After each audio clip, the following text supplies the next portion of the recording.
जति पढे पनि नेपालमा कामै पाइँदैन भने अनुसारको भन्नुहुन्छ के? कस्तो नेपालमा नपाइने? बाहिर गएर यहाँ चाहिँ एकदम धुरन्धार पिएचडी गरेका मान्छेले बाहिर गएर भुइँ सोर्न, विदेशमा भुइँ सोर्न, टोइलेट सोर्न, ओ रेस्टुरेन्टहरूमा भाँडा उठाउन त्यत्रा डिग्रीले त्यहाँ चाहिँ लाज नमान्ने, त्यहाँ चाहिँ काम पाइयो, नेपालमा चाहिँ नपाउने भन्ने हुन्छ है त।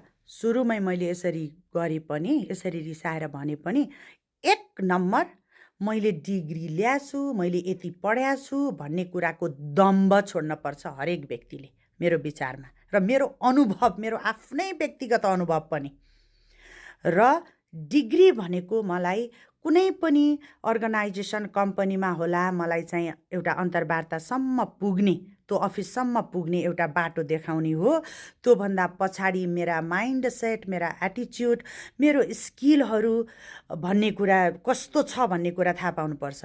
जस्तै मानम नेपालमा नभन्नु है, मलाई त एकदम माया लाग्छ आफ्नो देशको, बाहिर पनि देखियो हजुर। एकजना यहाँ भेटियो कि अमेरिकामा नि भेटियो, लन्डनतिर नि भेटियो, यहाँ भयङ्कर आमामामामामामामामामा कस्तो थियो के त्यो एटिच्युड यहाँ, बाबा मानम नेपाली यहाँ त उहाँ जस्तो ठुलो मान्छे कोही होइन भनेको देखियो। रेस्टुरेन्टमा धन्काएर भाँडा माझ्दै हुनुहुन्थ्यो, पढेको ठुलो मान्छे यहाँ, अरूलाई त मान्छे नगन्ने मान्छे। मनमनमा ठिक छ भन्ने चाहिँ त लाग्यो होइन। त्यसैले हेर्नु, एक नम्बर के हो भने काम भनेको काम हो। काम र डिग्रीसँग नजुदाउनु। त्यो भित्र, त्यहाँ भित्रका स्टफिङ भनेको आफ्नो स्किल, आफ्नो खुबी, आफूले जान्ने तरिकाहरू, आफ्नो एटिच्युड, र म कामलाई रेस्पेक्ट गर्छु, काम भनेको पूजा हो र यसले मलाई चाहिँ बलियो बनाउँछ भन्ने कुरा बुझ्ने मान्छेले जहाँ पनि काम पाउँछ र आफूलाई पकेट खर्चदेखि लिएर आफ्नो कमाइ चाहिँ सेटल गर्न सक्छ। एउटा कुरा मैले बुझेको कुरो यो, म अर्काको चाहिँ अनुभवले भनेको छैन, मेरो आफ्नै अनुभवले भनेको कुराहरू है। मेरो त परिवारै पनि यस्तै गजब भएर होला कि। अनि अर्को कुरा, मैले मेरै क्षेत्रको कुरा गर्छु कि शिक्षा क्षेत्रमै होइन, एउटा टिचरको भ्याकेन्सी अनाउन्समेन्ट गरिन्छ, 50-60 जना आउनुहुन्छ एप्लिकेन्टहरू। कहिलेकाहीँ त्यो 50-60 जनामा एकजना पनि टिचर राख्न सकिँदैन है। भनौँ किन, डिग्री छ उहाँहरूको, गजबले ग्रेड ल्याउनु भएको छ, पर्सेन्टेज ल्याउनु भएको छ। आउँदाखेरि कोही आउनुहुन्छ 9 बजे इन्टरभ्यू बोलायो भने 11 बजेतिर कि कसैले खबर पनि गर्नु न, 3-4 दिनपछि आउनुहुन्छ। अब त्यो मान्छेलाई के, त्यसले उसले दर्शाइसकेको छ कि यसले भोलि स्कुलमा कक्षा कोठामा फ्याट्ट 5 मिनट अगाडि म्यासेज पठाउँछ म आउँदिनँ भनेर, अर्थात् खबरै नगरिकन स्कुल आउँदैन। कक्षा त त्यहाँ त डामाडोल भइसक्छ नि त विद्यार्थीहरू त होइन। आज टिचर आएन भनेर जम्मै अभिभावकलाई फोन गर्दै सुनाउनु भएन होइन। अनि यताउति गर्दा गर्दै कुरो त्यहाँ बिग्रिन्छ। त्यस्तोलाई राख्ने कुरा भएन। डिग्री त छ, कोही आउँछन् कति चाँडै स्कुल, आफू त 9 बजेतिर उठ्ने बानी छ, अलि मलाई 10-11 बजेतिरबाट पिरियड हालिदिनुहोस् न, कुरो भयो। अब त्यस्तो मान्छेले राख्यो भने भोलि कति समस्या ल्याउला, त्यो पनि गयो। कोही आउँछन्, म त तपाईँलाई चिनेको भएर, मेरो मम्मीले चिन्नु भएको रहेछ, चिनेको ठाउँमा त त्यति दुःख काम त गरिँदैन होला, यसो सजिलो यतैतिर तपाईँसँगै बसेर काम गर्ने कामहरू हल्का फुल्का भए पनि हुन्थ्यो। भयो कुरा, आफू यहाँ मरी धसिया हुन्छ, नङ चाहिँ खिया हुन्छ।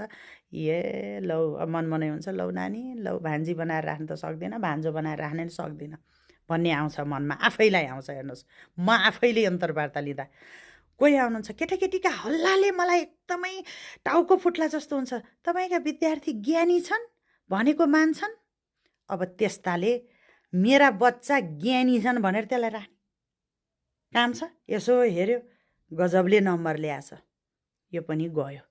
कोही आउँछन्, स्कुलमा बिदा हुन्छ धेरै, तपाईँको क्यालेन्डर देखाउनुहोस् त, कति बिदा छ, त्यही अनुसारबाट म निदो दिन्छु, एज इफ मानम उसको ग्रान्टमा बस्या जस्तो। अनि ए जाऊ, छैन भन्यो, पठाइदियो। हेर्नुहोस् है त, कोही आउँछन् 2-3 महिना यसो टिचिङमा हल्लिम, इन्ट्रेस्ट त छैन मलाई, अब तर पनि अरू अरू गर्न खोजेको, म चाहिँ म्यानेजर पोस्ट हुन खोजेको हो ब्याङ्कतिर। अब यसो स्कुलतिर हल्लिम्न नपाउँदासम्म हेर्नुहोस् त यसरी भन्दै आउँछन्। अनि त्यसलाई टपक्क जागिर दिन्छ, सर्टिफिकेट हेऱ्यो, ए एसएलसीदेखिबाट थुप्रै छ ग्रेडहरू होइन। बरु कोही आउँछ ब्याकै ला होला, म सिक्छु, मलाई बच्चाहरू मनपर्छ, कक्षामा बच्चाहरू सबैजना जान्ने हुँदैनन्, मलाई उनीहरूसँग काम गर्न एकदमै खुसी लाग्छ। तर मैले नजानेको खण्डमा मलाई हजुरहरूले सपोर्ट त गर्नुहुन्छ नि। मेरो एक्सपिरियन्स पनि छैन, तर मलाई मेरो प्यासन छ टिचिङमा, मेरो प्यासन छ। तर म एजुकेसन फिल्डबाट पनि छैन। मलाई यो एजुकेसनका जार्गनहरू यिनीहरू सिकाउनु म चाहिँ एकदमै positively I accept and I learn. मलाई नगर्नु होला है, म कहिलेकाहीँ बिगारौँला, कहिलेकाहीँ म लेसनै पनि रङ पढाउँला, मलाई कसैले हेल्प गर्न सक्छ नि त म्याम होइन भनेर भन्ने मान्छे देख्ने बित्तिकै आहा, यसलाई त अब त्यसले त्यो मागेको तलब भन्दा नि 5,000 थपिदिउँ कि झैँ हुन्छ, केलाई थाहा छ त्यो एटिच्युडलाई। को जाने आउँछ र है, को जाने आउँछ र। कोही आउँछन्, म मास्टर्स पढ्दै गरेको 9-10 भन्दा तलतिरका केटीकेटीसँग त काम गरिन्न। अनि म सोध्छु कि ब्लुम्स ट्याक्सोनोमी भने सुनेको छौ कहिले? ए छैन, त्यस्तो हामी पढ्न पर्दैन। अनि फुर्ती लाउँछ 9-10 पढाउँछु म होइन।